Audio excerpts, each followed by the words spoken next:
It was the night before Christmas, and all the children were eagerly waiting for Santa Claus to deliver their presents. But little did they know, a big green monster had a different plan. He hated Christmas, and he hated Santa Claus. He decided to sneak into Santa's workshop and kidnap him, along with his sleigh and his reindeer. The monster took Santa to his cave, where he tied him up and laughed wickedly.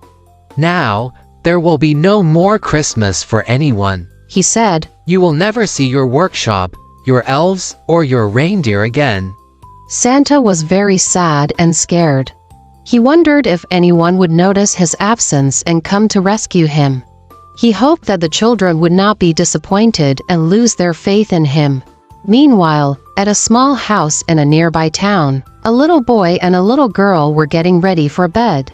They were brother and sister, and they loved Christmas more than anything. They had written their letters to Santa and left some cookies and milk for him on the table. They also left some carrots for the reindeer. They were about to go to sleep when they heard a strange noise outside. They looked out the window and saw a big green monster flying away with Santa's sleigh and his reindeer. They also saw a glimpse of Santa's red hat and white beard and realized that he had been kidnapped. They were shocked and scared, but they also felt brave and determined. They decided to follow the monster and save Santa. They quickly put on their coats and boots and ran outside. They saw the monster's tracks in the snow and followed them.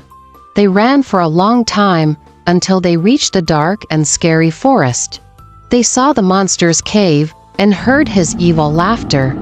They also heard Santa's voice pleading for help. They crept closer to the cave and saw the monster guarding the entrance. He was big and ugly, with sharp teeth and claws. He looked very mean and scary. They knew they had to distract him somehow, so they came up with a plan. The little girl picked up a snowball and threw it at the monster's head. The monster was startled and turned around. He saw the little girl and roared angrily. He left the cave and chased after her. The little boy saw his chance and ran into the cave. He saw Santa tied up and gagged. He quickly untied him and removed the gag. Santa was very happy and grateful. He hugged the little boy and thanked him.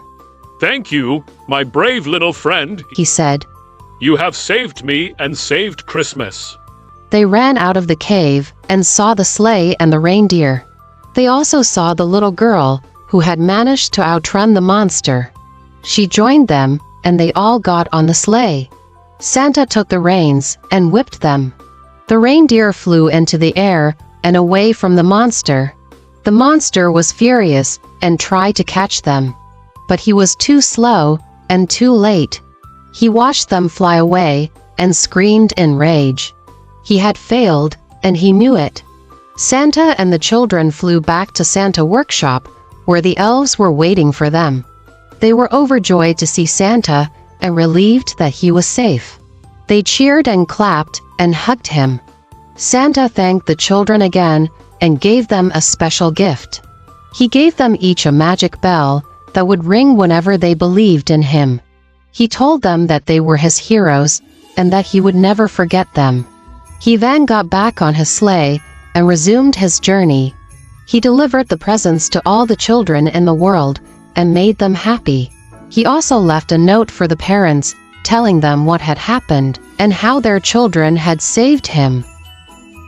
The parents were very proud of their children and hugged them. They had saved Santa and saved Christmas. They had also learned a valuable lesson. They learned that Christmas was not about the presents, but about the spirit of giving and the joy of sharing. They learned that Christmas was about love and faith and hope. They went to bed and fell asleep. They dreamed of Santa and the reindeer and the elves. They dreamed of the big green monster and the magic bells. They dreamed of Christmas and they were happy.